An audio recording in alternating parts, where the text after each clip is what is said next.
I need to talk to all of you about the main theme from Final Fantasy II. Why? Well, because it's a great theme, and also because it got my brains to thinking about things, and I thought I should share some with you. So, let's start by learning the actual thing, and then I'm going to talk too much about it. We have, basically with the right hand, you have this kind of back and forth from the A string, D string, G string, back to D string.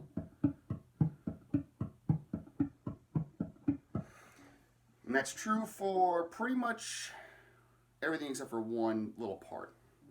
But yeah, so on the left hand you have 12 on the A string, 14 on the D string, 10 on the G string, and then back to 14 on the D string. Or for you note people, A, E, F, E. And actually, for people who know their notes, another way of doing it is, which is actually, for you fret boys, 7 on the D string, 9 on the G string, 10 on the G string, back to 9. Same thing, different way of playing it. This is what's nice about knowing your notes, BT dubs. So you got that, you do that twice. And then you keep these two top notes, but you move this A down to a G, or you move the 12th fret on the A string down to the 10th fret on the same string. And then that's also twice. Now the next thing you do is you play F, which is on the 8th fret of the A string. So the bass, you're just moving 2 frets down each time. A, G, F.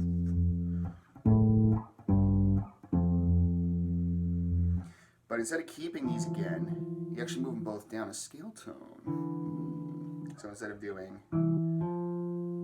14 and 10, it's 12 and 9. So fret-wise, you have 8, 12, 9, 12. Another way of thinking about it is F, D, E, D. Which you could also play like this if you wanted to, if that's easier on your hands. For me, I like how the right hand works. That kind of wave back and forth kind of motion. But if it's easier on your left hand, you could do this.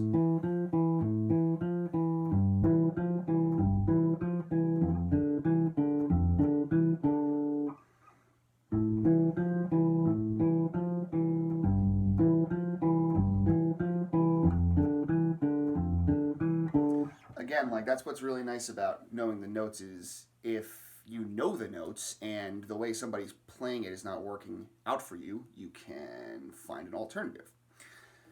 So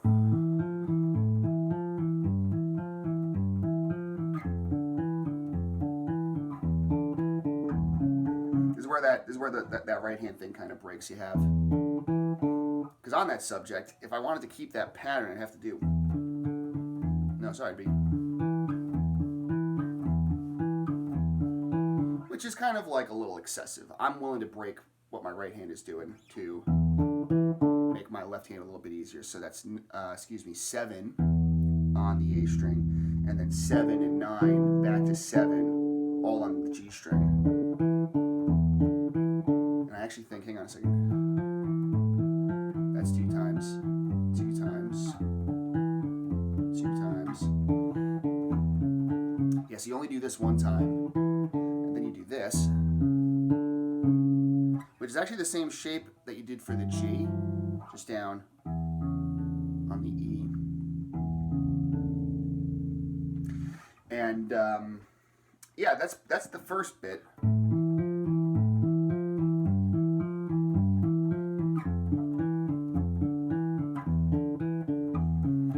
What I wanted to talk to you guys about regarding this is how cool it is that he didn't just play like straight up like major and minor arpeggios.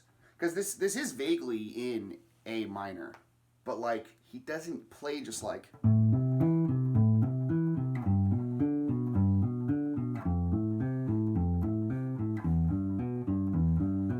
which I mean sounds fine, but like there's so much character in those top notes. I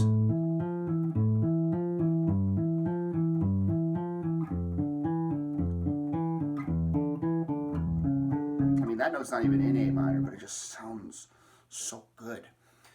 So I think this is kind of one of those situations where I was thinking about it, and I think like it's really cool to sometimes think of like an arpeggio, not so much in a traditional sense, but more as just like a grouping of notes. So like instead of, again, like playing something like this, you know, what if you did something like this?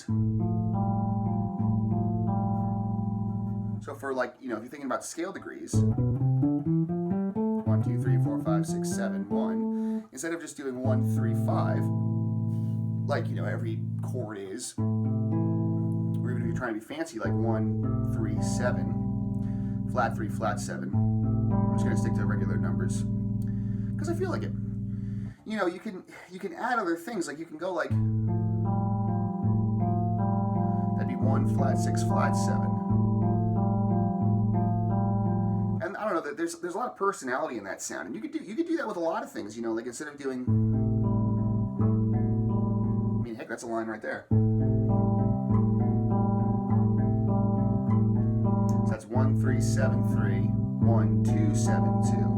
Or for frets, you know, I have 12, 10, 12, 10, 12, 9, 12, 9. You know, a lot of character in that sound.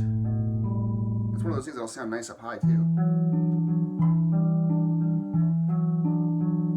And then, like, you know, it's really fun to just kind of like just move it around without really thinking too much about what you're doing, just letting your ear do the thinking.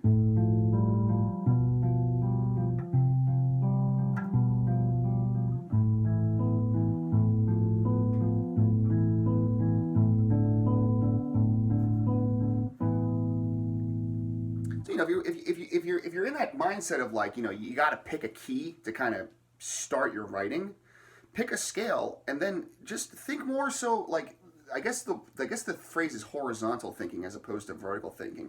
When people think of chords, it's very easy, and I'm guilty of doing this too, to kind of think of them in terms of structures. Like, okay, so we gotta add a third, and then the flat seventh, and then the ninth. Or no, let's add the 11th on top instead. And all that stuff is really cool to think about. But if you find that kind of thinking is holding you back, this might be the perfect thing to start getting into. I know from personal experience, like, you know, I wrote something on my most recent EP, and really, at its core, it's really just D minor to G minor. But, you know, instead of just playing those kinds of straight up triads, you know, I'm trying to kind of like, here's what, let me just show you the part.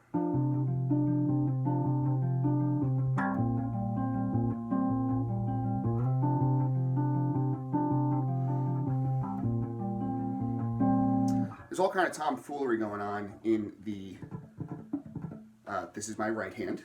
I'm 30 years old, I should know what my right hand is. And, but yeah, I mean, really, like, you wouldn't think that's D minor, but if I put a D in the bass, I got the C, the F, and the D. So, I mean, like, it's all there. It's all like a D minor 7, but, like, you don't really normally hear it this way. And then, you know, at that point, I'm just trying to kind of listen out for, like, okay, well, like, this note feels like it wants to go there. That note go up. That note go up. That note comes down. Now I have kind of this weird sort of G minor, like, add 11 kind of sound. But really, like, what was going on there more so is just like, okay, I know I'm in D minor. Let's just move the notes to a logical place and try to keep some kind of like sort of open, ambiguous kind of sound, as opposed to just like, you know. Which again, there's nothing wrong with that, but like if you're trying to go to the outer reaches of what you're used to hearing, normal triads and even seventh chords don't really cut it, and these kinds of voicings where you're trying to kind of use intervals that you normally wouldn't associate with like traditional chords can really be the answer. And you know, I know that some people would say like, well, really, you're just playing like inversions, or like you're playing like, you know, other chords really. And like, yeah, you're right, for sure. But you know, I'm not necessarily trying to break the mold. I'm just trying to get my brain to do something different. because if you always do the same thing, it's always going to sound the same, and that's not always very cool. So yeah, that's what my brains got to thinking about when I was learning this piece. And again, nothing I write's no Nobuo Uematsu, but you know.